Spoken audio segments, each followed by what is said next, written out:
Welcome to the Encore Audio Archives YouTube channel. I'm Taper Dave, and this is my channel. I've uploaded hundreds of talks here that I've recorded at meetings in West LA, and I've also recorded conventions starting in 2013. I've got a bunch of those up. And Walt and Mary Murray, the original owners of Encore Audio Archives, started the company in the 80s, and Walt recorded Joe and Charlie's and a bunch of stuff down in Vista, California. My sobriety date is June 20th of 1994.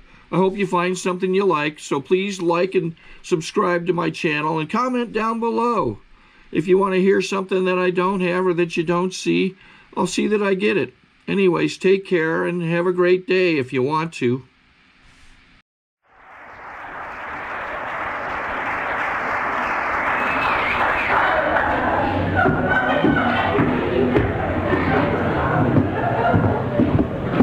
My name's Scott Redman. I'm an alcoholic. Hi, everybody. I'd like to thank Mike for asking me to come talk tonight. I'd like to thank the first speaker for her good talk. I'd like to welcome the new people, Alcoholics Anonymous. I'm having a great time, and I'm sure that thrills the shit out of you if you are new. I'm sure you're real excited for me if you knew that I'm having a good time in Alcoholics Anonymous. I know I was really thrilled for the people having a good time when I got here. And I'd sit in my seat and I'd hear people talk about, you know, the new wife and the house and the new car, and I'd think to myself, you know, maybe you go home tonight and maybe the house will blow up. Maybe your wife will blow up. Maybe you'll blow up. All right? Then we'll see just how spiritual you are next week.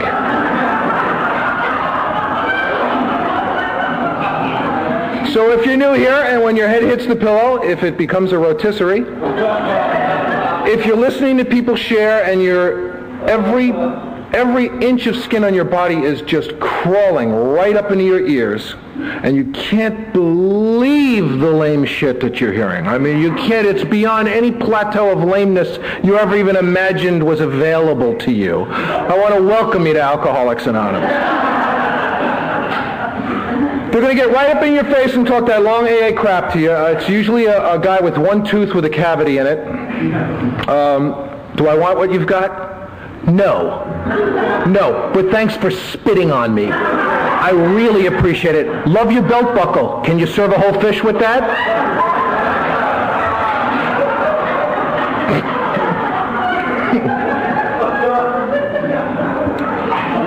If you're a drug addict, I'd like to welcome you to Alcoholics Anonymous. If you're a dope fiend, which is somehow worse than any of us, I'd like to welcome you to Alcoholics Anonymous. And just suggest that you stick around long enough to catch alcoholism. Just catch alcoholism.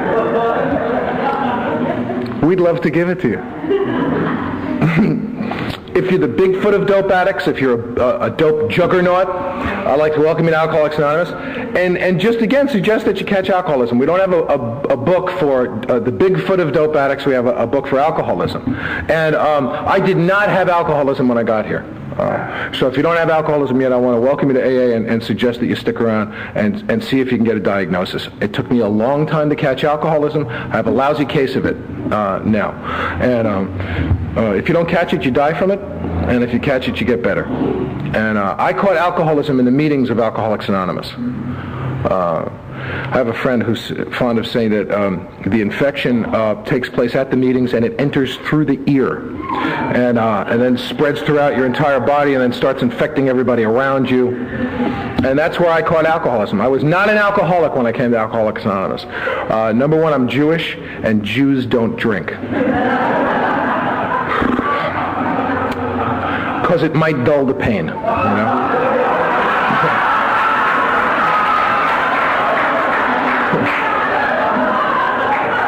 You don't want that to happen. You don't want to waste any good agony opportunity that presents itself.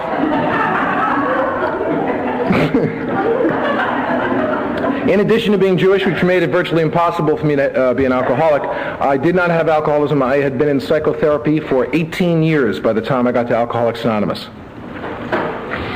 I was going to be dead, but I was going to understand it. And I'm not putting therapy down. Therapy is great stuff. It says on page 133 of our book, if you need a doctor, go get one. I don't think you need a manual to figure that one out. If you need a doctor, go get one. It says that in the chapter to the family afterward, after you've worked the steps. You know, so if I have no opinion on therapy, it's an outside interest as far as I'm concerned. It's a really funny thing. When the first meeting of Alcoholics Anonymous I came to, I went to a meeting and I was waiting for some, because my therapist had sent me to AA, and I was waiting for someone to badmouth therapy so I could walk out of AA. And that night, a guy shared, and he saved my life. It was my first meeting, and he shared that he was positive that psychotherapy had saved his life so that Alcoholics Anonymous could show him what to do with it. I couldn't fight with it. There was no argument. He had completely diffused it. 8 years later, I'm at a meeting, and this same guy is talking. And he leveled one of the most vicious attacks I've ever heard against psychotherapy in an Alcoholics Anonymous meeting. And right then and there in that meeting, I was posed with a really simple, really interesting question. Had he become a moron in the 8 years? No, he was just saving somebody else's life that night. This is the same. This is a completely different message from the same guy. He saved my life that night, and he hadn't become an idiot. He was just saving somebody else's life that night, that next night. And I know that's true because I have heard many different messages, from the same speakers. I was brought up in the Bronx in New York City to a completely insane family. My wife never believed me about my family until she met him. And my mom threw an engagement party for us, and my aunt came and wore her wig backwards, and it had a bun on it.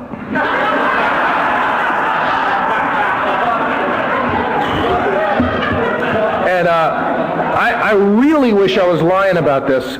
These are my people. This is my genetic pool. And believe me, this is the tip of the iceberg. And my family did not have one single solitary thing to do with making me an alcoholic. And if you're new here, that might be confusing, because you might really come from a bad place. You might have a really crazy, sick family. A lot of bad stuff might have happened to you, and I'm not saying that it didn't.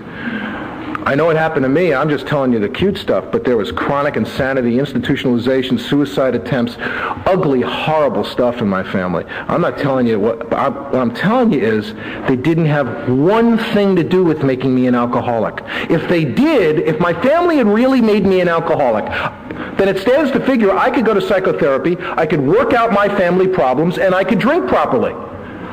I mean, if they were the cause, I wouldn't have to go to parties anymore and say, oh, no heroin for me, I'll have a Perrier. Right? I could just be like the normal people.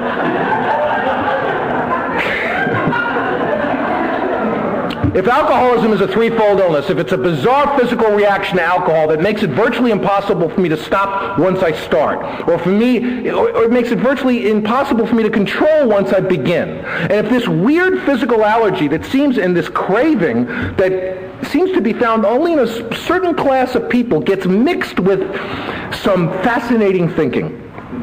If you're new, you'll hear it referred to as alcoholic thinking. We have a friend named Larry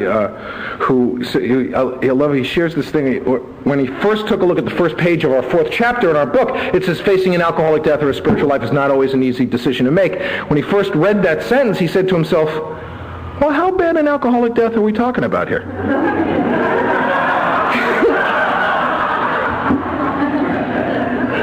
I would venture to say that normal people don't say that to themselves when they're approached with that choice.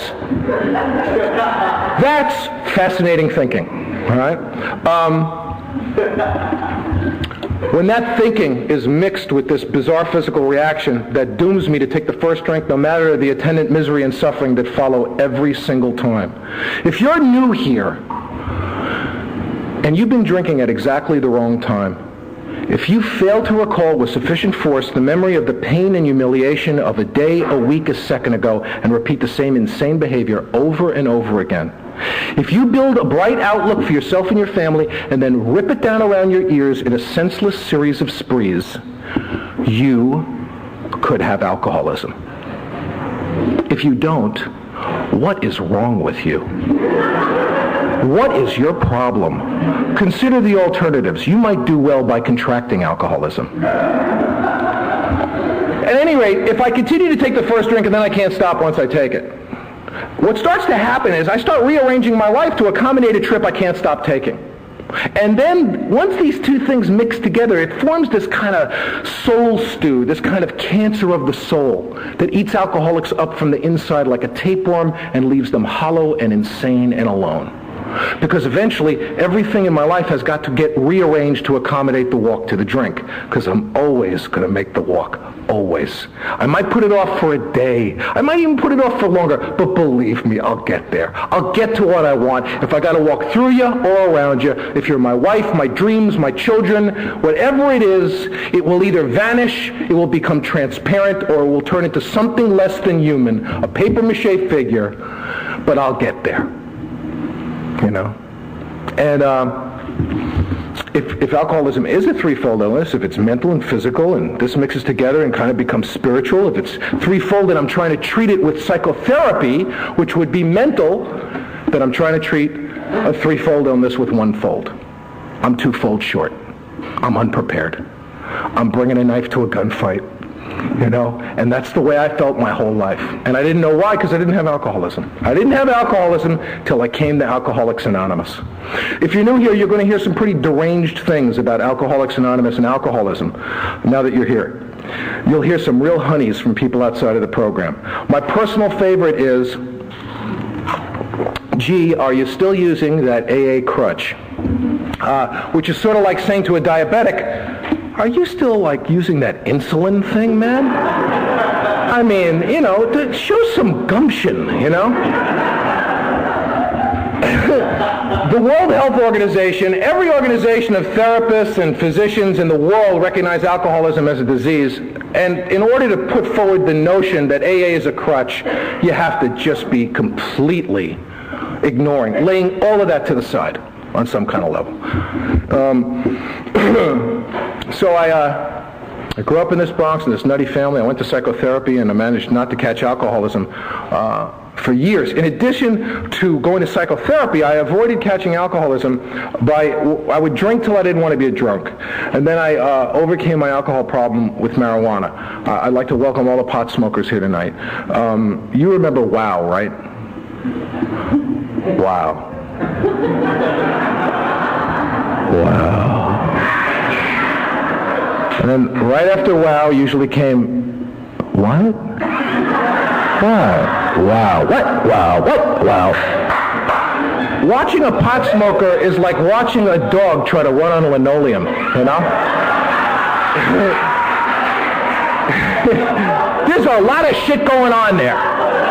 There is a lot of activity, but there is no movement. They can't get a claw in the rug. Nothing. No thrust. I kicked that darn marijuana habit with pills. I triumphed over pills with cocaine.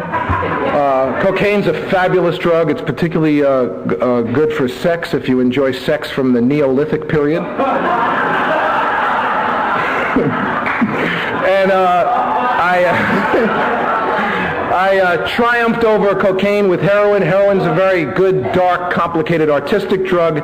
Then you cross a line and become a vomiting pig. It's just a little hop, skip, and a jump. And then I drank till I didn't want to be a drunk, and I swapped addictions and went to psychotherapy and didn't catch alcoholism. Didn't even start to catch it till I was 33 years old. And by that time, I had... my dad died of a heart attack, and I showed up. I had slammed some heroin. I was stoned on heroin the night that he died, and my father was completely lost to me, and I swore that I would never put a needle in my arm again. And I didn't for 13 years. As long as I didn't put a needle in my arm, I was fine. And right after my dad died, I met a remarkable, beautiful, intelligent woman, and Nancy and I got married, and we had 2 children who became very, very sick from alcoholism. And by the time I got sober, our 7-year-old son was diagnosed as virtually functionally retarded. He couldn't stop grinding his teeth, making clicking noises with his throat in class that he couldn't stop making. He tested in excess of 168 IQ, and he could barely read or write. His small motor skills were blown because he was just totally distracted all the time.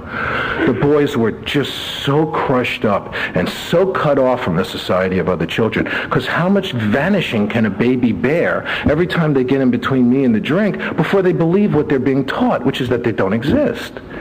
Children have such little ego strength to begin with. How much vanishing can they bear before they buy it? When you live in that half-lit world, that half-real world of our active alcoholic home, you know, here comes Dad, the psychological theme park, you know? What's going to happen today? You know? And my kids hardly ever had the right stuff. Had the right jeans, had the right lunchbox. I'm not talking about a lot of money. I'm talking about a couple of bucks. And the thing I realized much later in my sobriety, when I was able to start taking some of this information in without going completely mad, because it took a while, was the days that my kids got it, the days where I thought I was doing okay, it was given to them with such insane, inappropriate excitement and exuberance, it still felt marked. They were getting stuff that was just happening for other kids, and it was given to them like we had discovered America. It was a pair of jeans, man. It was a loose leaf book. It was just stuff, a couple of bucks worth of stuff, and it still felt marked and weird, and they still felt cut out from the pack. You know, and my wife became very sick from prolonged exposure to me. We became so sick that at one point a guy lent us his car, and we sold his car. I will never forget this guy's voice on the phone as long as I live.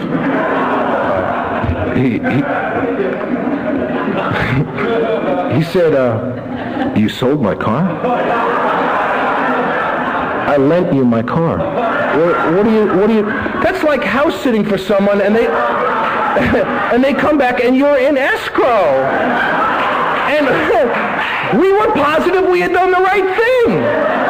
The alcoholic life becomes the only normal one. I actually came to California. I called my wife in New York City. This is where we wound up. And I said, "Sweetheart, everything's going to be okay." And I was dead serious about this. I said, "McDonald's has a contest. Every time you make a purchase, they give you a letter. If you spell out McDonald's, you win.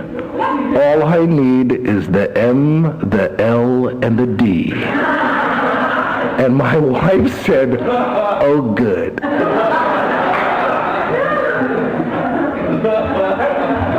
That's where we wound up. When Micah was born in New York, we were surrounded by friends and family. There was a ton of phone calls, a ton of flowers in the hospital. He was really welcomed into the world. When Jesse was born 2 years and 9 months later, there was no one at the hospital, no phone calls, no flowers, nobody. We had been completely isolated by the disease of alcoholism in 2 years and 9 months. And it wasn't because people didn't love us. They did. It just hurt too much to be around us. You know, the ice around our heart had become so thick it had just repelled everybody. And Jesse got sick. He had this heart thing, and he went up in neonatal intensive care. And this doctor called me and said, "Mr. Redman, your wife and your kid really need you down here." And I said, "I understand that, but the fact is I can't find anybody to watch my 2-year-old son so I can come down to the hospital." And this doctor, who I had never met before, said to me, "I'll tell you what, let me give you my address. Take your kid over to my house. My husband will watch him so you can come down and be with your baby and your wife." And I said no. There was no way I could accept the help. I was too sick. What was I doing? And I mean, my poor son then had to be alone with me in the house, racked with this guilt and this self-loathing. I wasn't doing him a favor. But this is the kid who I had so frightfully abused already, and I didn't even know it. I didn't even know it, you know?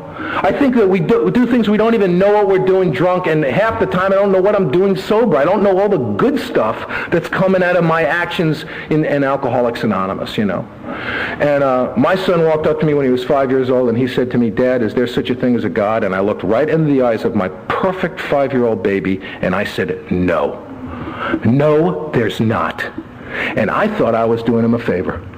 I thought I was giving him the real deal. You know, I thought I was giving him a chance to get a jump on the saps. that I was giving him real information. And what I had told was, I had told the little boy he was all alone in the universe. I don't really know if you can really tell a kid something worse than that. You know, this is the condition that we came to Alcoholics Anonymous on April 20th, 1985, because I crossed a line I swore I'd never cross again. I put a needle in my arm. And that was the line over which I hadn't crossed up to that time, which made me okay. And I called my therapist at that time, my first Jungian therapist. I told him what I had done, and he said to me that morning, "There's absolutely nothing that can be done for you." I said, what are you talking about? He said, "There's nothing I can possibly do for you. The only thing I can suggest is you attend a meeting of Narcotics Anonymous, Alcoholics Anonymous, or we have you institutionalized." Now, on most other mornings, I would have gone to the mental hospital. I don't know why I went to AA, you know. And once I was to come here and read our book, and I was to find out that Carl Jung played quite a sizable role in the founding of Alcoholics Anonymous, because Carl Jung said to the man who 12-stepped Bill Wilson exactly the same thing that therapist told me that morning. He said to that man, "There's absolutely nothing that can be done for you outside of a spiritual experience." And when I read that in our book, man, I signed up. It really made me feel part of that deal, you know? I mean, the guy could have said, "Come on up and talk about it." What was I going to talk about? There was nothing left to talk about, man. I was doing good work in therapy. I was going to have no Oedipal conflict, and I was going to be dead, you know? So I went to that AA meeting, and I hated you. I just hated everything about it. I walked in, I took a look around the room, and I said to myself, Alcoholics Anonymous. How did I wind up in Alcoholics Anonymous? Everybody was a miracle. The furniture was a miracle. The coffee was a miracle. Miracle, miracle, miracle, miracle. Even now, it just makes me sick, you know, and I don't know why I stayed. It might have been because I was out of plans. If you're new here, I pray for you that you're out of plans. If you're new here and you have a plan, it's probably a beaut. Don't use your plan. Grab one of us after the meeting and tell us your plan. We want to know the plan. I have a personal favorite, and it's the most popular that I've seen in the last couple of years, the one more dope deal to set myself up financially for sobriety plan. And it'll be in the soft literature rack eventually, I guess, but it's a comer. It's a comer. And I stuck around Alcoholics Anonymous for 6 months and enjoyed the gift of step none. You know the gift of step none? Nothing. And I was completely out of my mind. I was suffering from untreated alcoholism. I didn't even have alcoholism yet. You know. If you're not drinking is a treatment for alcoholism that works. It kills you, but it works. If you're not drinking and treating your alcoholism with a drink, and you're not using the program of action outlined in our book, oh my God. You can pick them out at the meetings pretty quick, you know. They usually have a vein pumping like a garden hose on their forehead, you know. They're a relaxed group. And what had happened was, and I want to tell you, I really appreciate you guys welcoming members of Al-Anon to this meeting. It makes me feel great when I see that at an AA meeting. Because one of the most confusing and upsetting things to me when I first came in here was I heard people in AA telling jokes about Al-Anon. I'm not talking about good-natured jokes. God knows we tell enough good-natured jokes about alcoholics. I'm talking about mean-spirited, ignorant, and hurtful jokes. Although I judge no man. And until I found out that these people were mean-spirited, hurtful, and ignorant, which was, I got to tell you, important information for me. Because my wife reached out to Al-Anon, and I was really proud of her. And then I heard these remarks being made, and I'd sit in my seat, and I go, what the heck? What's this? Isn't this a good thing? And until I stuck around long enough to know that these people had no functioning knowledge about the work that's done in the Al-Anon family groups, it confused the hell out of me. And it made me ashamed, and it hurt my feelings. And I'm just telling you, if you're doing that on a public level, that's your vote. Your vote is that it's okay to do it. I get to cast my vote. I used to have all of them. I'm down to one now. And my vote is that it's not okay.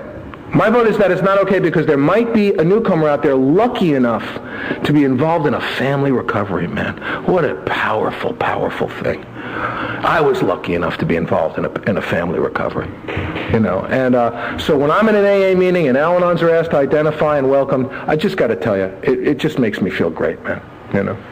And Alcoholics Anonymous, the program of Alcoholics Anonymous started rearing its head in my house despite me. My wife reached out to the Al-Anon family groups and she was changing, and my sons had stopped being quite so scared because the money was coming home, because stuff was happening on a more consistent level, and I knew I was going to drink. I had been here for 6 months and I had seen the AA drill hundreds of times in just 6 months. People came in, did the work and changed. And then other people came in, didn't do the work, didn't change, got sick, got sicker, got to the podium, shared their gift with us, and then shared their ass right out the door. And I had seen it in a scant 6 months. I had seen it literally hundreds of times. So I knew I was going to drink. I knew it. And I asked the guy to sponsor me. And I did something I rarely did in my life. I went to a good guy for something he had. My whole life I had gone to drowning people and asked for swimming lessons. And when all they could say is glub, glub, glub, I'd get pissed off. And I went to a good guy for something he had. Why, I don't know, but I did. And this guy made sure I'd done some reading in the Big Book of Alcoholics Anonymous, and he invited me to his house, and he spent hours and hours with me one day, for fun and for free. And I couldn't even figure out why he was doing it.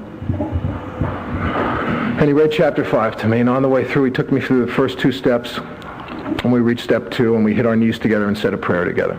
And then he finished chapter 5, and he went back and he gave me instructions on how to do a 4th step from the Big Book of Alcoholics Anonymous.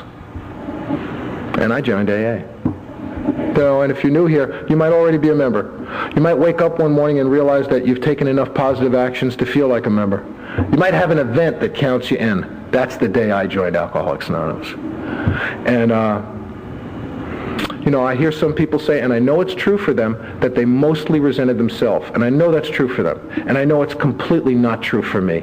I hated myself, but nothing compared to how much I hated you. I hated you so much more than I hated myself. It's difficult to describe. I am not a suicide guy. I'm a homicide guy. I vastly prefer your death to mine. I always have. And I'm not knocking the suicide people. This is not a knock. Because it's kind of the flip side of the same coin, you know. I figure if I kill all of you, there'll be no reason to commit suicide. That's just where I go. So I had a lot of work to do. It took me 3 months to do my 4th step. I came back to my sponsor and read my 5th step to him. I did step 6 and 7 for the first time, and then it came time to do my 8th step list. I try to share this every time I talk because it's just the best reading of the 8th step I've ever heard.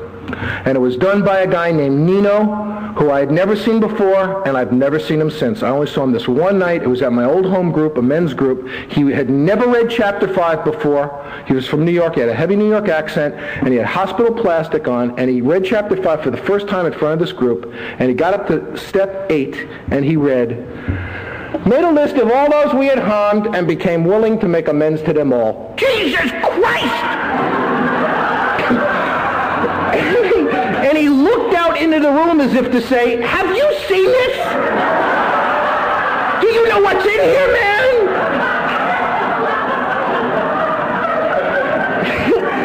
It was so perfect. It was so pure.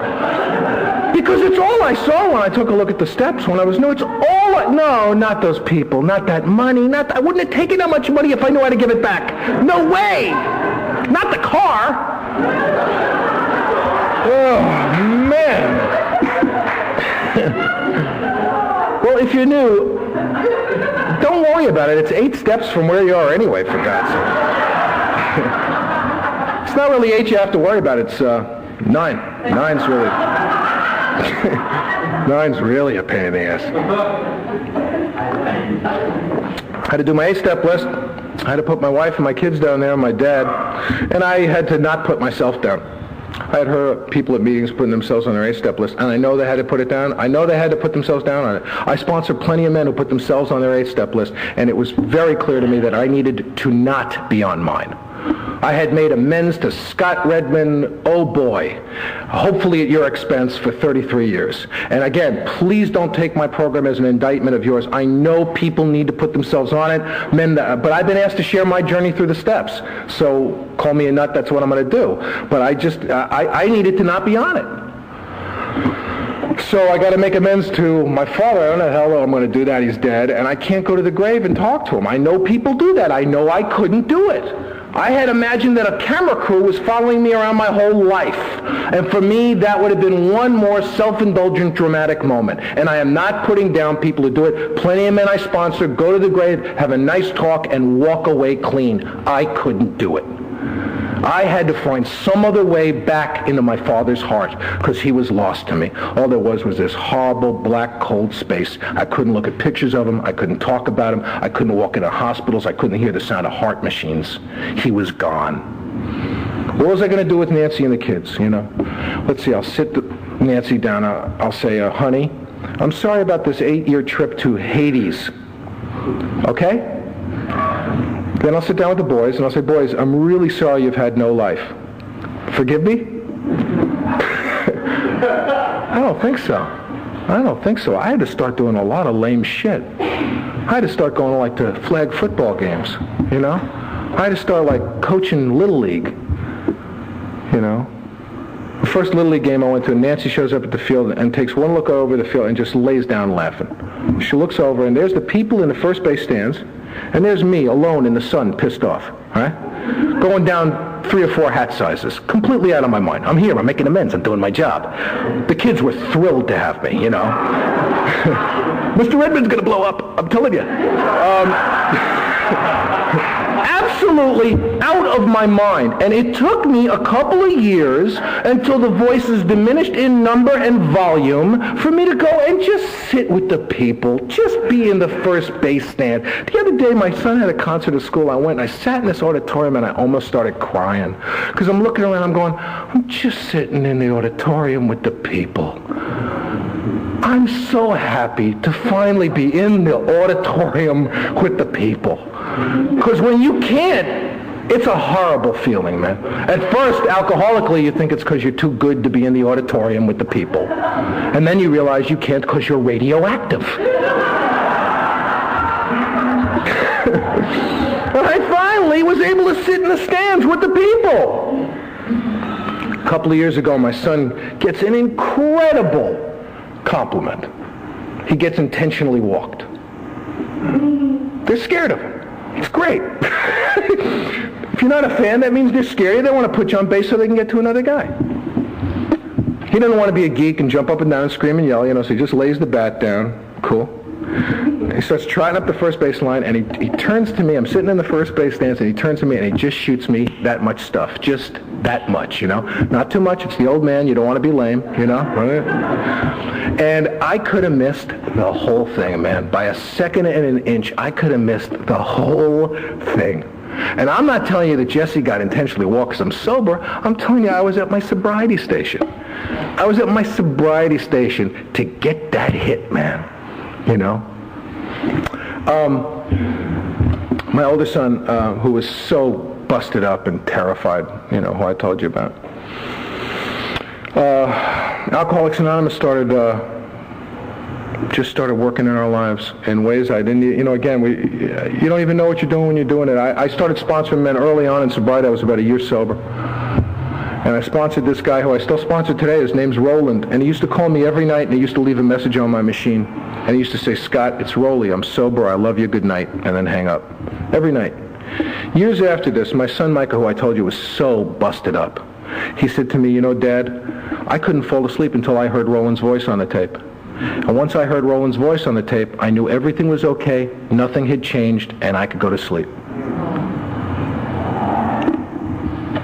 And Micah told me this years later, and of course he told me at a time when Roland needed to hear it. When Roland was thinking that he hadn't helped anybody in Alcoholics Anonymous. When Roland needed the stuff, you know. And I was a couple of years sober, and again, this terrified little boy I told you about, I was making the boys lunch, and I said, what do you want on your hot dog? And Micah said, I want mustard, onions, and lettuce. And I said, lettuce? He said, yeah, no, I don't want lettuce. he walked away. He came back about 45 minutes later, and he looked at me directly in the eyes, and I'm not altering one syllable. He said to me, "I will never again allow your opinion of what I want affect what I ask for."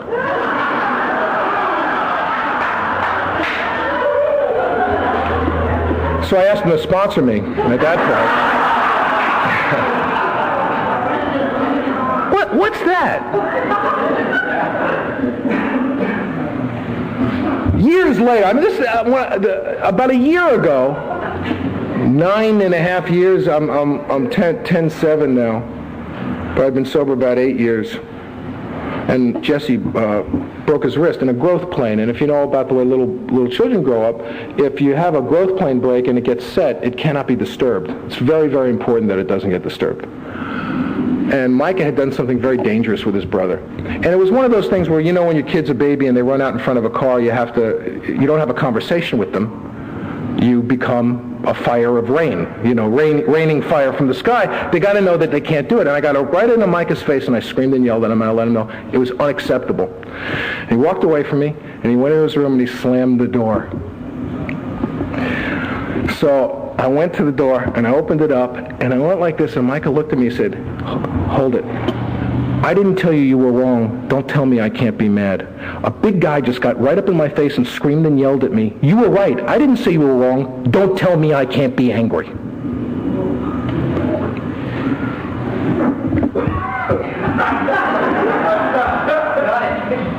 What's that?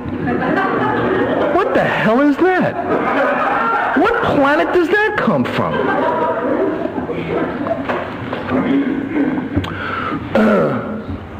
My wife and I had to stop working on our relationship. My idea of working on a marriage is to talk to you until you change your mind. That's my idea of working on a relationship, is to talk to you until your eyes roll back in your head and you keel over, and on the way down you go, "Oh, okay." And I had to stop working on my marriage. And we have a sexual inventory in our book, and if you're new, I'm sure that just thrills the hell out of you that you get to do a sexual inventory. And in it, we're asked to write about 7 different points. Where have I been selfish, dishonest, or inconsiderate? Where have I unjustifiably aroused jealousy, suspicion, and bitterness? And what should I do instead? Not what could I do, what should I do? What's the kind of man I'd like to be like that I've never acted like? In the next 2 paragraphs, it says, "In this way, I try to shape a sound ideal for my future sex life." I just say my future life. I ask God to help me shape it, to help me mold it. I ask Him to help me walk toward it. This is an astounding thing, because my whole life I have felt like a little kid. I have never felt like a grown man. I've stood next to men 10 years younger than me, and I've said, I wonder what the hell it feels like to be grown up.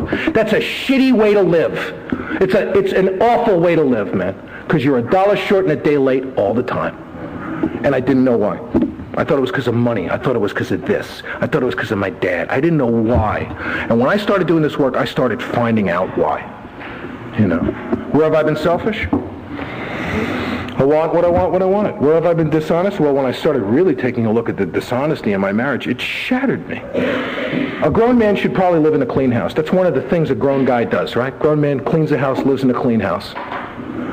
Well, I'm not cleaning the house to live in a clean house. I think somewhere in the back of my mind that a certain amount of housework should equal a certain amount of sex.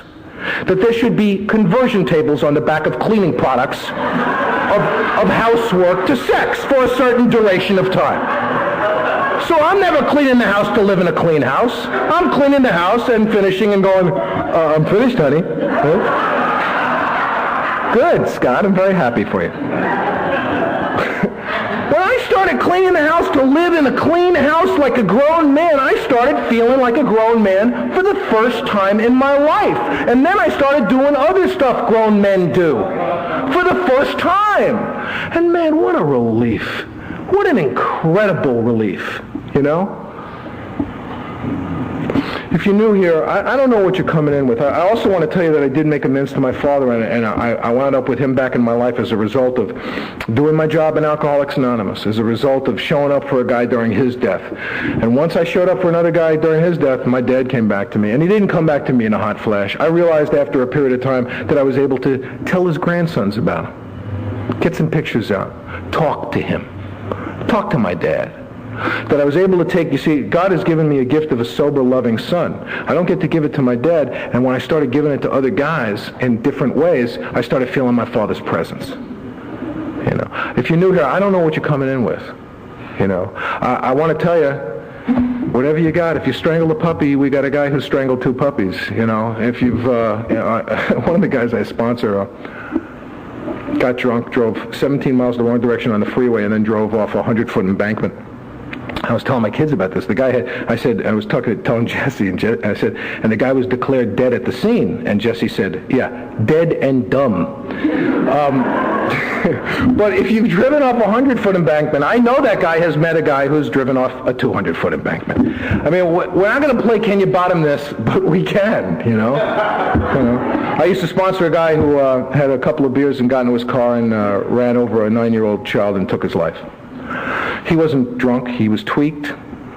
Now, if I lined up all the alcoholics in this room and I asked you, and we counted up all the nights that we drank with a couple of beers, it's thousands, just in this small room. It's thousands. And this guy couldn't get it. He couldn't get that if he stuck around and caught alcoholism, that he could look into the eyes of a man who has taken a life, and he could do something I can't do. I'm not saying I can't help the guy. I can help the guy, but not like he can help the guy. I can't look into this guy's eyes and say, I killed somebody. I love you. This is for you too. He didn't get it. And he and his wife had become so sick. The ice around their heart had become so thick, and his case was still different, and he didn't get sober. You know, did I ever think that my getting loaded the night my father died was going to help other men? Certainly not. Did I ever think that the shambles that my children and my wife and myself had become in relationship to each other was ever going to be of any help to anyone? No. No way. So if you're new here, I want to welcome you to AA. I want to tell you that I think you're in an extremely dangerous situation. You know, you can't, if you do have this threefold illness, our book says you've probably placed yourself beyond human aid. Always good news for the new man. If your only hope for survival is a spiritual experience, I mean, basically what we're telling you is, we know you don't have the thing that's necessary for sobriety. Please don't drink till you have it. You don't have the thing that you need to stay alive. Don't drink until you have it. It might take a while. It takes a little longer than drinking. Except for people who have big spiritual displacements right off the bat. I'm not one of those people. You know. And sometimes a newcomer will say to me, you know, geez, drinking is the furthest thing from my mind. To which I usually reply, no, your mind is the furthest thing from your mind. And if you're new, I want to tell you why I am so unimpressed with the proximity of a drink to your mind. I want to tell you how unimportant that is, that drinking is the furthest thing from your mind. To the best of my knowledge, virtually the entire big book of Alcoholics Anonymous is engineered to try to drive home one simple point. That when drinking is the furthest thing from your mind, you put whiskey in your milk. When drinking is the furthest thing from your mind, you cross the threshold of the hotel and say, geez, a couple of cocktails would be swell with dinner. It doesn't matter. It doesn't say, drinking was a little on my mind. I saw a little tiny drink. The next day it was a little bigger. I thought about it a little more. The next day it was this big. I thought about it a lot. Incoming. It doesn't say that. It says, boom, you're drunk. If you're really in the throes of this thing, if you're caught in the cycle of spree and remorse, and you have this threefold illness, what we're offering you is another cycle. We're offering you a cycle of surrender and commitment. If you can come in here and surrender a little bit, just a little bit, and make some kind of little commitment, maybe that commitment will grow and help you make a surrender that's a little bigger, and maybe that surrender will help you make a commitment that's a little bigger. For me, the cycle of recovery has been just the same as the cycle of sickness. You know, it says in the description of Step 5, it's one of the most beautiful descriptions, besides the doctor's opinion, the descriptions of the cycle. You know, where we woke up, we lived a double life, we woke up with the horrible thoughts and crushed them down with more drinking. And I want to tell you, quite often, pain is the touchstone of spiritual growth, but I want to tell you, at 10 and a half years of sobriety, quite often in my life at this point, joy is the touchstone of spiritual growth. I like it and I want more. I don't do inventories only when my brain becomes a crock pot. I quite often really, I'm living joyously in the 12 steps, and I got a lot of personal problems. I'm in my life now, and in my life, there's hard stuff, but I'm in it. And if you live one day at a time and you get reasonably free of sexual problems, resentments, and fears, which it promises in our book, and man, these are lightweight problems compared to what these guys came up with in 1937. In 1937, they wrote a book that said, they promised that if you did this work, you would have freedom from fear of financial insecurity during a global financial collapse. I mean, their PR man must have looked at us and went, guys, don't do that, not that. Have you looked outside? I mean, the world was, it was a calamity, and these young, I mean, this is cojones for days to come up with that promise in 1937. I'm saying if they could promise that, if you can get reasonably free, no longer driven, but free of that soul sickness that's enumerated so beautifully in our inventory, then you can be as lame as me. Thanks so much for having me down tonight. I really appreciate it.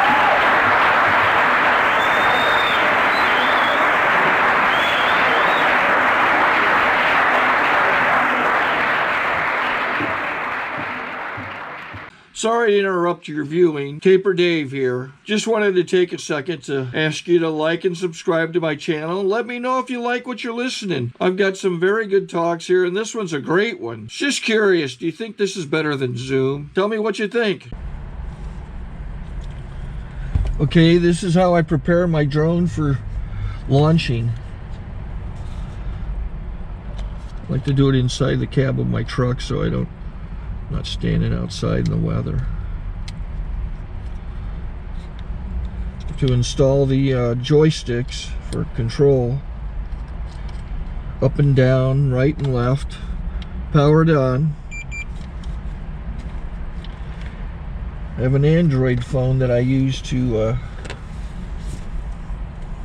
connect it to the drone with.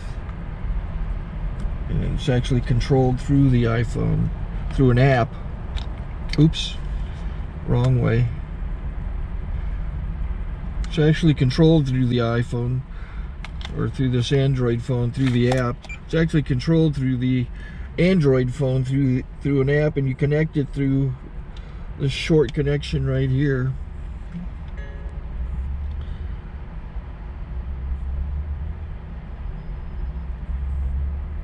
Remote control connected. Remote control's connected. So I pull out the drone. I have to extend the legs. Long legs extended first, then the short legs. Remove the gimbal protector. Set that aside, then power it on one short burst, then one long burst. I lay it down. So I have to go to calibrate. So the drone's not connected yet. It shows you here as this drone gets disconnected, even though the remote's powered on. So the drone has to establish it's connected. So I go into the app to calibration mode. First I'll calibrate the remote controller. Start calibration. Out, in, oop, out, in, up, down, and then this little wheel is to control the gimbal. So it's calibrated. Go to gimbal calibration, start calibration, and then it calibrates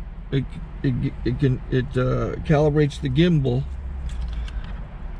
I don't know if that shows up. The gimbal's moving all over the place. Changes, you can see it on the video. And I'm calibrated to take off. It's acquired 7 satellites at the moment. There are 26 satellites up in the sky, which it has to acquire before you can take off. So it's connected. It's got enough satellites. This is white. I can go to press this little arrow button, swipe right to take off, and it would start the motors if I slid this to the right, but I'll wait till I get outside. Don't want to do it inside.